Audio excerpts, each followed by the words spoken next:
that's a side note, but it's like a yes and.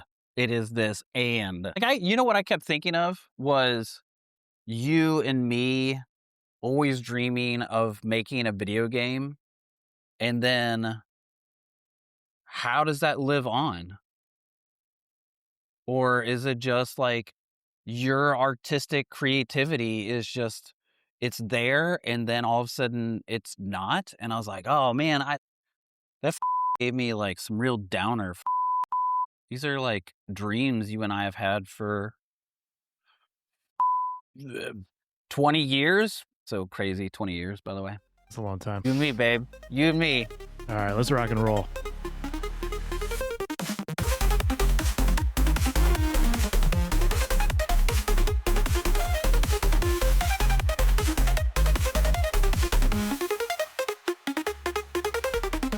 Exaltation, xenophilic xennials examining extraterrestrial xenoliths. This is episode 65 of the Geekoid podcast. And once again, your hosts, Erik and Jarrad, are back at it. And you know what? It's been a roaring week and a half, I'd say, between Sony shooting themselves in the foot, Microsoft cutting off their Xbox hand, and also tons of AI news just blasting out the gate. Where do we want to start? Want to start with PlayStation? Yeah, I think that's closer to our minds right now. Yeah. So I think in case Xbox gets a little bit more complicated. In case you missed it, Sony came out and said that they were going to stop basically using physical media, aka discs, to ship and sell games come 2028. And you know what? The internet has not received it very well, to say the least. I think even some publishers haven't accepted it very well, received it very well. Yeah, so it's been a lot of blowback. A lot of different narratives are being spun at the moment. One of the loudest ones is when you buy a disc, you buy the game and you own that game, and it's yours. Now that's being taken away. I think that's probably the biggest complaint. Is there any other ones that really stand out to you that kind of are equal? Say that again. Are there any other complaints aside from that one that like you're losing out on ownership? I know there's talk about game preservation as well, but I don't think that's as big of a concern at the moment. I think it is, because with ownership through digital means, it's so funny. They did this just after they lost their rights with, I think it was Canal Studio. And so just like a bunch of people who would own games paid, $20, $25, whatever, also lost, or movies, lost the rights to movies that they paid full price for, because Sony lost the rights to show Canal Studios movies. So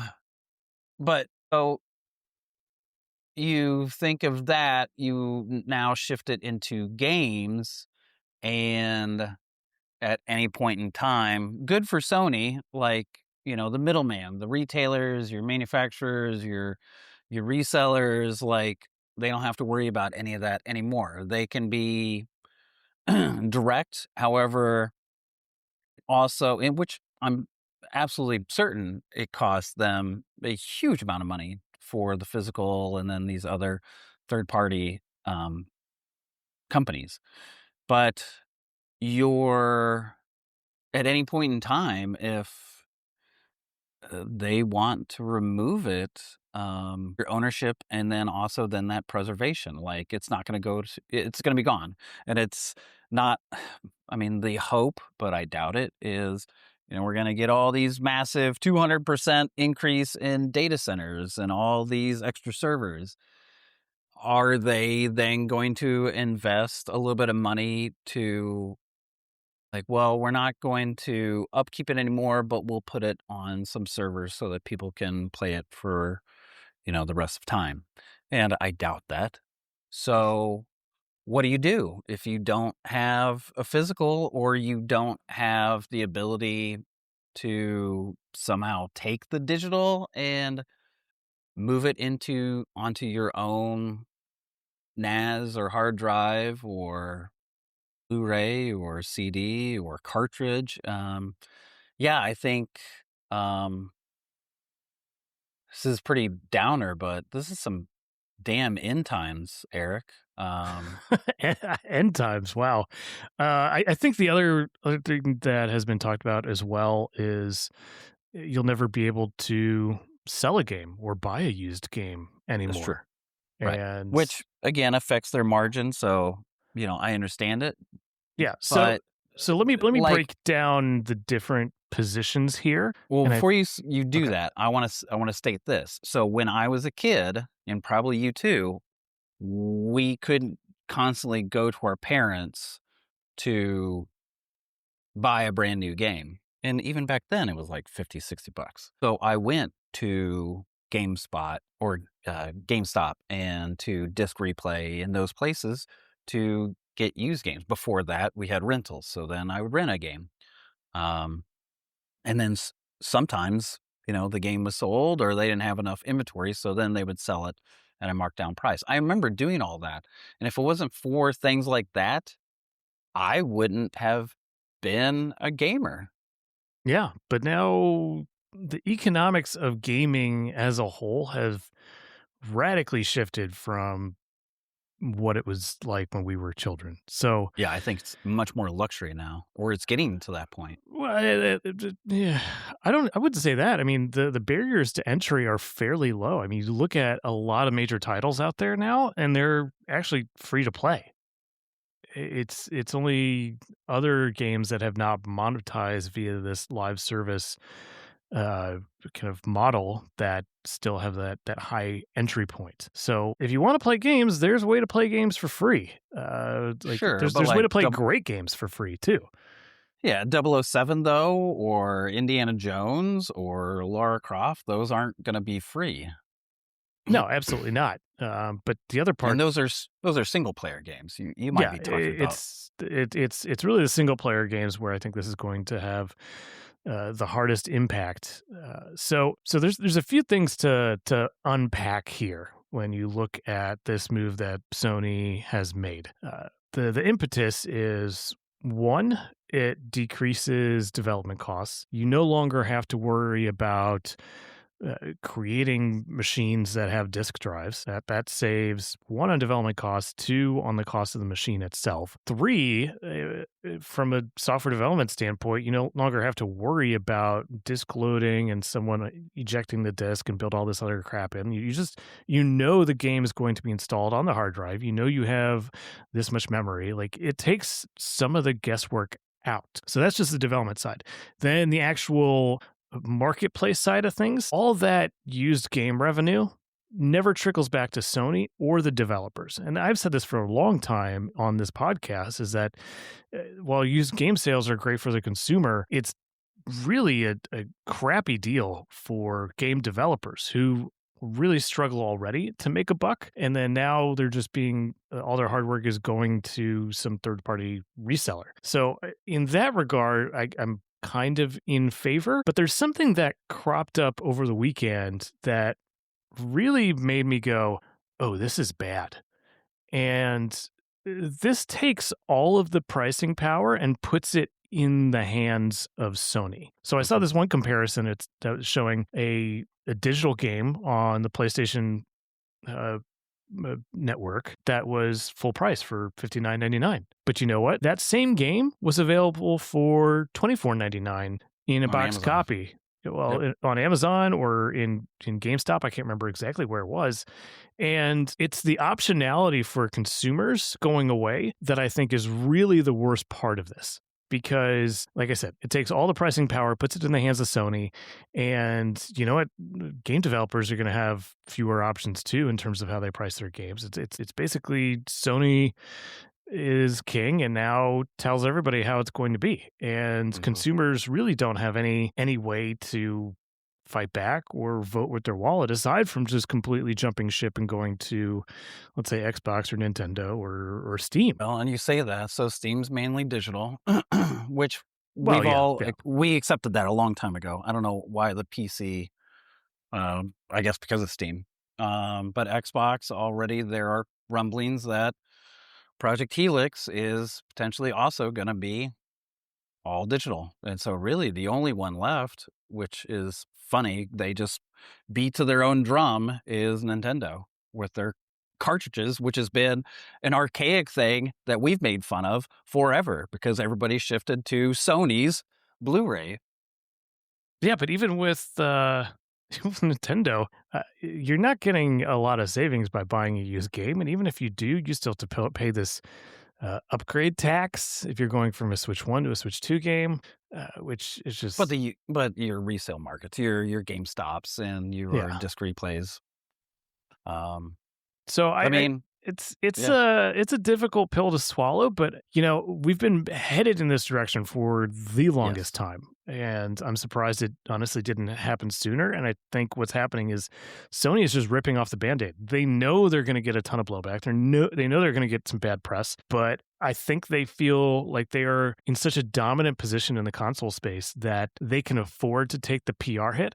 And by the time the PlayStation 6 comes out, this will be a secondary thought, and no one's I going to really poo poo them at the time. have to think too that with everything going on in the tech space and how expensive things are 3 to 10x more than they were, a year or two ago, that I wonder if there's something to that as well. Them trying to cut costs at any point in time because they are hemorrhaging with all this other tech hardware blowback. Maybe I don't think yeah. I mean, there definitely is some cost savings. I mean, the move I would have to argue is almost purely financial. It's maybe a little bit inconvenience, but it's mostly financial. If you look down to the numbers, it's a huge win for PlayStation. It's not. It's a actually fairly decent win for developers, but consumers are really the losers here. And you know what? When it comes to margins and the tightening, and we look at the problems that Xbox has had in terms of those margins, I think the people over at Xbox are just saying, "Oh, thank God, PlayStation ripped the Band-Aid off, and we can just not worry about having a disk drive in the next Xbox." Which would, that would also save them costs when they have to pay more than normal for their RAM and memory. We're looking at United States or America is mainly digital purchases with, 10 to 25% physical. But if you look at the EU and Europe, and they are almost the opposite. They will buy more physical copies and Really? buy less digital, yes. And then Japan is been touted for years as a 50-50 split. Population 50% buy physical and 50% do digital. Huh. So that's also again interesting. Now Nintendo is Japan's, baby. So cartridge is still number one for them. So Nintendo's not going to get hurt by it, by this at all. If Xbox does this though, they've never had good profit in Europe and in Asia, so this will just hurt them even more. Or this could actually be a huge boon. I mean, if you have such a small percentage of the population purchasing digital goods on that platform, and then all of a sudden there's a huge paradigm shift where there is no optionality and you have to buy digital goods, I think Xbox is a huge winner in those markets because then all of a sudden 100% of all products sold are digital. And you know what? That's that's pretty good for them. Curious about the server market because right now, I mean, we've seen plenty of MMOs and online places. Like, if they're not making the money, they will shut it down. Destiny 2 is, the greatest, recent. Marathon might be in trouble. Marathon's here to stay for a while. Yeah, I hope so, bro. Um, so we're going back to this server only type of multiplayer thing, and I don't. We've never. I don't know if it's ever been super viable, like in a huge way. Um, I don't know long term. I think short term this is a fix, but I don't know what this is for the long term. I don't see this as positive for the long term. I Also, don't see it as positive or EU. negative for the long term. I see it as inevitable. Now You I are do always see headed this direction. EU is very much against, anti-consumer and that kind of stuff. So I do see EU getting in with litigation and being like, maybe in America you can do that, but you're not going to do it here." They I did it. They I did it don't with no. Apple. And they even did it just recently with Nintendo. Like they told Nintendo they need to have a replaceable battery in the Switch too. And so now the EU has a replaceable battery Switch too.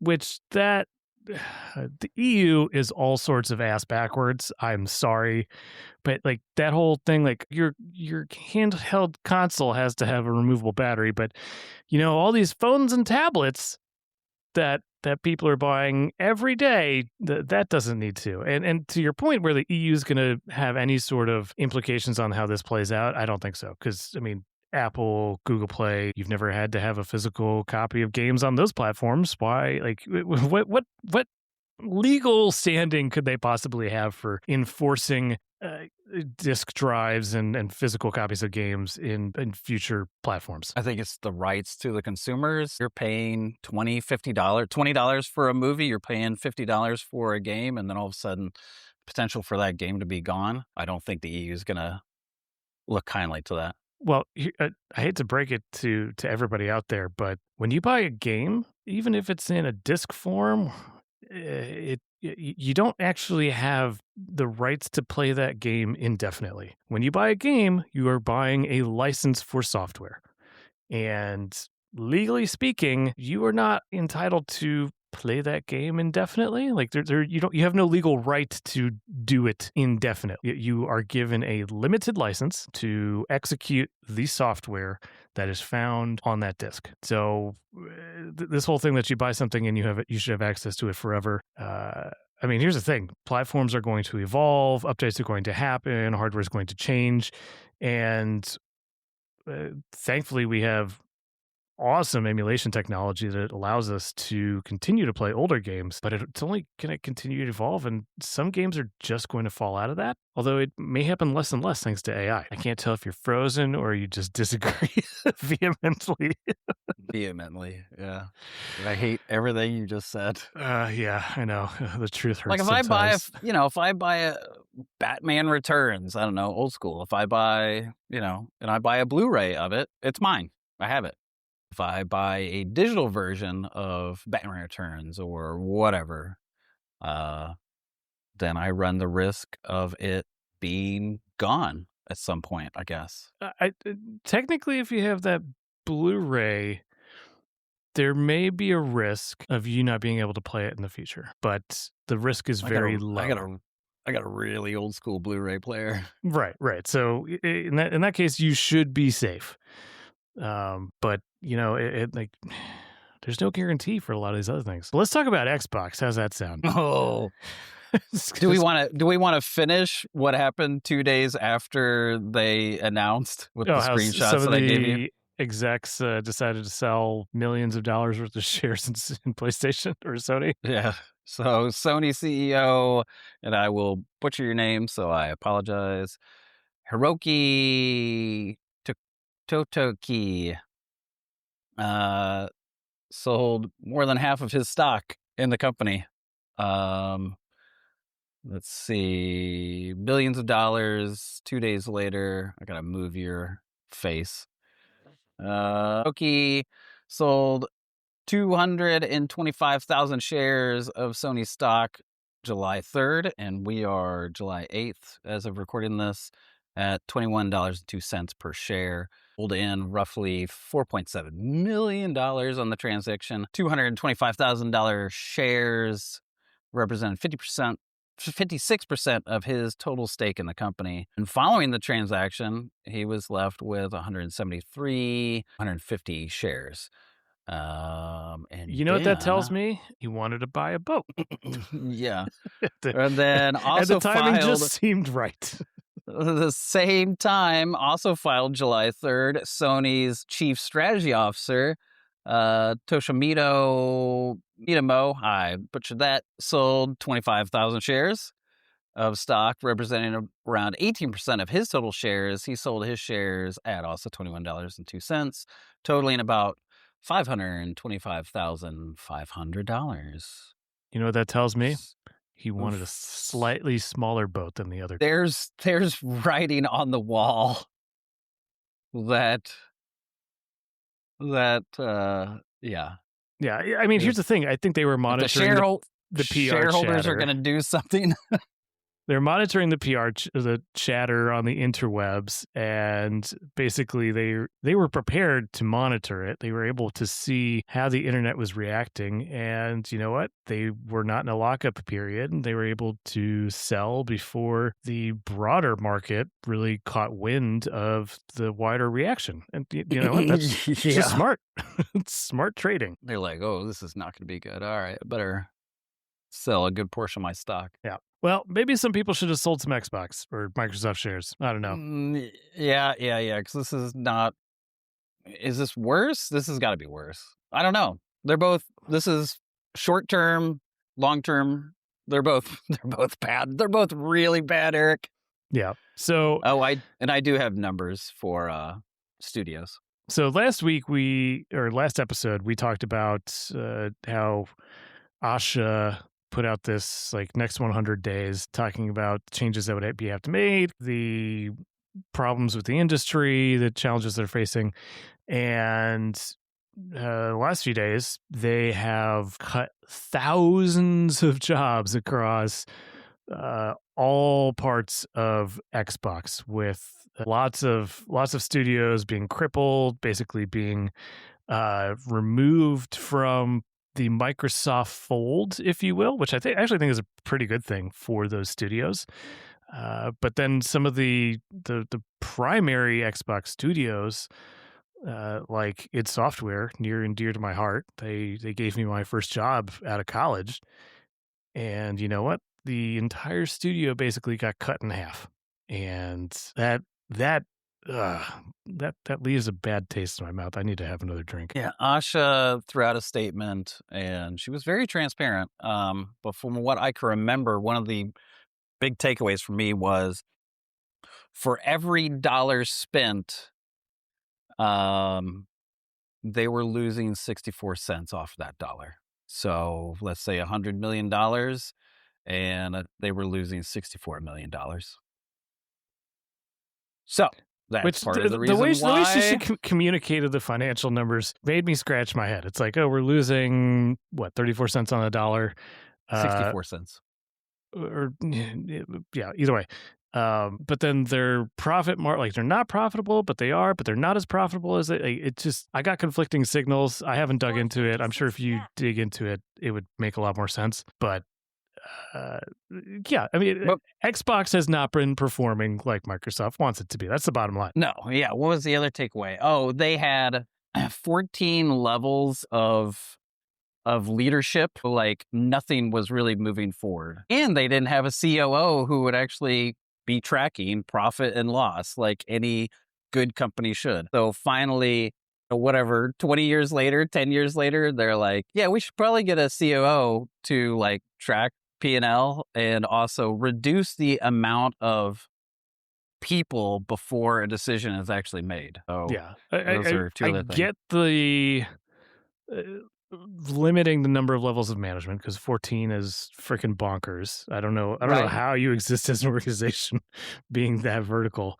But at the same time, like they're just like literally slashing headcount because of numbers they're trying to meet. And it's times like these, like a lot of the people being cut are wildly talented, Mhm. and it boggles the mind, like how is someplace like id Software going to bounce back after this? Like they've had so much on their plate between Wolfenstein and Quake and Doom and Rage and all these just stellar properties. And I mean, this came days after, or the day after, day before Doom Dark Sony. Ages Oh Revelation. yeah, yeah, yeah. And it just, man, it's they're basically being told do more with a lot less, and it Some of stings. this, some of the studios that are being affected are Activision, Bethesda slash Cinemax, Blizzard, King, Mojang, and Xbox Game Studios itself. Compulsion and Double Fine are being spun off as independent again, which is very nice. Ninja Theory and Undead Labs, I believe, have entered agreements with new ownership. And Arcane being in France, with France's own regulations, again, going back to EU, is undergoing, you know, consultations, This which this is this we one made me laugh because like we have a French studio. How do we get out of that? Oh, yeah, no one has any idea. Great. yeah, We're gonna because have to figure it the out. EU has much more strict rules on Yeah, in the you EU, owning a company. you can't just lay people off. No, no, no. So she has said that about 3,200 layoffs in within a few days, 100 of those. Five-ish of the studios. Approximately 350 people were laid off from Compulsion, Double Fine, Ninja Theory, and Undead Labs. Kane Studios, our count currently is about 350 people. But that's going under some legal representation. And then the remaining 2,850 layoffs are at Bethesda ZeniMax, Obsidian, though not confirmed how many, Activision, Blizzard, King, Mojang, Xbox Studios. Yep. Yeah, tough times, dark days. Wishing all our best to everyone affected. Id. I know we mentioned Id, but Id again.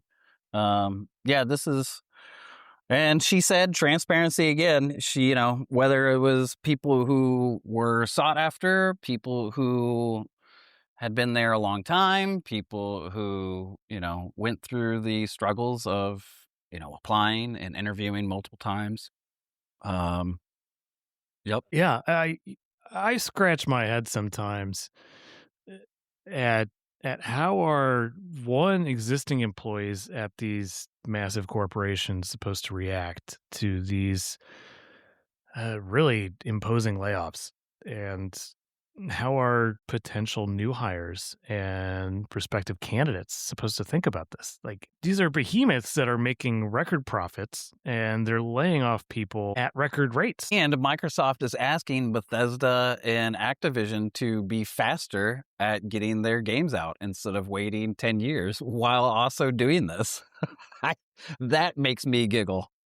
Yeah. So I think part of it, honestly, is they look at the success of something like Clair Obscur Expedition 33 and say, this no-name French studio with like has such a tiny staff was able to make Game of the Year, and we have a budget of 10 times that, and our sales are maybe a fraction of theirs. Add to that, Capcom. We keep talking about how Capcom is just keeps just dishing out all of these games, and not even remakes. They're doing total remasters with like cleaning up the mechanisms, cleaning up everything, changing the story a little bit, like making a brand new game, and they just keep pumping these out. How big is their staff? I would love to know that. I should do research on that. But that doesn't bode well for Xbox or what Phil Schiller, he was for sure Game Pass was going to be the way to go. But kind of like, we talk about, Social Security wasn't supposed to go on for this long. It was supposed to have, this is political, but like my point is like, it wasn't supposed to go on this long. So we're stretching out and stretching out and stretching out. And Game Pass, I think, had a shelf life. And I think that shelf life was probably before we graduated. I think we were talking about Game Pass before we graduated college. and it's plateaued, if not floundered. Yeah. And it's not helping them. But they spent a lot of money on all these studios to get Game Pass to be even bigger and better. Well, Game Pass never did. It just stayed flat. Yeah. But they spent millions and billions of dollars to acquire all these other companies. Yeah, I feel like they fumbled the bag, as people like to say. And there was one outrageous claim from Asha's missive that I thought was absolutely insane, and that was their goal is to reach 1 billion daily active users Oh, at the end of that, yes, yes, yes. across what the Xbox platform or all Yeah. whatever. And I just don't think there's a billion people playing games every day. N- I mean, like, That's yeah, across all consoles and maybe PC. Is that like a it was billion? that A was that billion's a was lot. 25 times, I think, Steam's highest ever DAU. And I'm scratching my head like I'm all for shooting ambitious goals, but holy moly, like, Oh, like, how many people play games across all platforms, including PC? There are estimated 3.6 billion to 3.7 billion active gamers worldwide. This but represents roughly 61.5% of the world's total online population. And note, online. I would buy that, but 3 million, on 3 a daily billion are basis, 3 billion are mobile gaming gamers. PC gaming is 936 million and console is 645 million. So even with that, we just narrowed down to console gaming. 645 million is not a billion. no, but in her defense, it wasn't just the Xbox console. I think it was across Oh, sure. all of Xbox and Windows, and Thus, yeah, and they want to do this, the PC hybrid. but I think it's going to get harder, not easier, going forward, just because it's Yeah. so much easier for people to create software, to create games, and you want to capture the dominant share. Like, I don't. You have to turn into this behemoth that absorbs everyone else again, and we know how that played out. It didn't work well for them No, because not at they're all. spinning off and they're shutting down and they're axing people left and right. So, And you look at like trying to build a PC now compared to even a year or 2 years ago. Like you can't that was the thing. You could spend a grand on some console or whatever, which is crazy by the way. Back in the day, not anymore.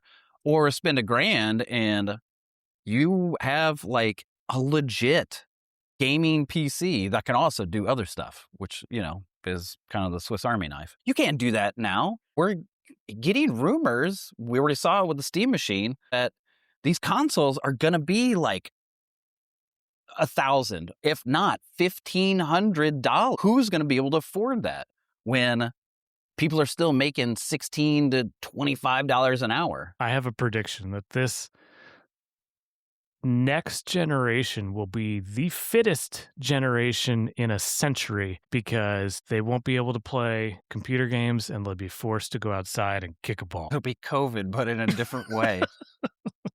Reverse It was- COVID. It was reverse COVID. I spent more time out. I mean, that's why I spent probably $4,000 or $3,000 on camping and hiking equipment because I was like, oh, I've been missing out most of my life and remembering me being a child during school before college of just and before times before there were internet and cell phones and YouTube of just like, oh, I'm bored. I'll just go out. Yeah. Heck, even during college, like we were out more. I was splashing in different Purdue fountains at 3 o'clock in the morning. Done that a time or two. I'd say let's just touch on a few AI things and then wrap. I don't have a lot of commentary, but I think next week we're going to have a crap ton of AI stuff to talk about because Meta just dropped a new image model that is performing very well. It is right now at second place in terms of ranking, right behind OpenAI's image model. And then we have Grok 4.5 allegedly dropping tomorrow, ChatGPT 5.6 dropping tomorrow. Claude Fable finally was released last week. So we have an entire set of next generation models.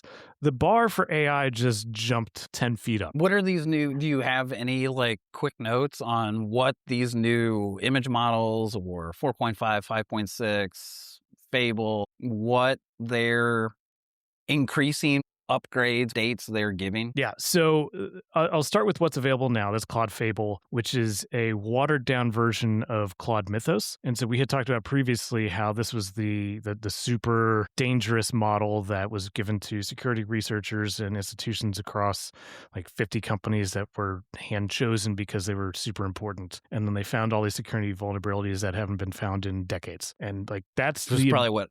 By the way, this reminds me, iOS 27 and all of 27, where they're just doing the snow leopard cleanup because there were news that Apple was part of this. And I bet this is because of that. They're like, oh, look at all the bugs we can now fix. So the models are even more capable. I mean, the previous generation was already just kind of mind-blowingly impressive at what it was able to do, but this is just taking it to a whole nother level. Like the code that it produces is much cleaner. It makes far fewer errors. It's able to accomplish like much more complex tasks. It's able to operate for longer periods of time without erroring out or falling down.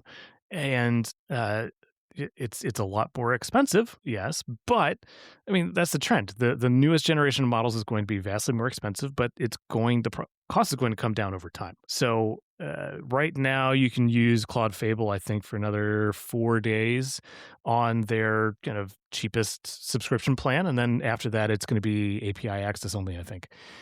So cost is going to go back through the roof. So I've been playing around with Claude Fable a little bit, asking it some tasks, some questions around stuff that I'm trying to build. And it is super comprehensive. The answers it gives are very succinct, and it makes me question the decision that I made about a month or two ago to cancel my Claude subscription. So I'm starting to rethink that. Do I sign back up again? We'll see. But you know what? Next week I'll have a lot more to say. I have access to ChatGPT. I have access to Grok. And everybody's got access to Meta's new image model. So I'm going to play around with all of it, and I'll break it down. And you know what? We'll see where we are next week. Sounds good. Cool. Thank you everybody for tuning in. This has been yet another episode of the Geekoid podcast, and we've got a newsletter dropping this Friday. So hit that subscribe button, drop in your email.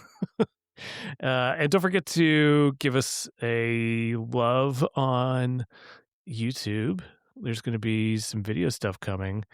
I'm going to make a prediction that in September we're going to have a recording in a ponderosa forest, and I'll have the most beautiful backdrop. I really wanted you to say a ponderosa steakhouse. That would just be amazing. We had to come up with some green screen background now. That's a ponderosa steakhouse. But yeah, I mean, maybe a ponderosa forest, but I'm saying I think we might be able to finally get to the point where we're recording and publishing in video format, potentially. I know I'm working on my new studio. You're moving out to Colorado very shortly, and you're going to have an opportunity to kind of start from scratch. Like you don't have any layouts yet figured out, and you can carve out your own little corner to your recording studio. And, you know, I'm excited for that. The branding will definitely be finished by then. We'll have some mascots, characters, whatever the hell you want to call them. Yeah, we might even move to a new platform. Like the Geekoid podcast is getting an upgrade, and it's coming in a couple short months. My heart's fluttering. I'm super excited. Well, when we get off, you can give me all the details. Yeah, as I drive to go pick up my kid. But thank you, everybody, for tuning in. Like, subscribe, do all the things. Find us on Facebook, LinkedIn, X, YouTube, Spotify, and wherever else you consume les podcasts. For myself, Eric, and my bestie, Jarrad, geek out. Geek out. End of transmission.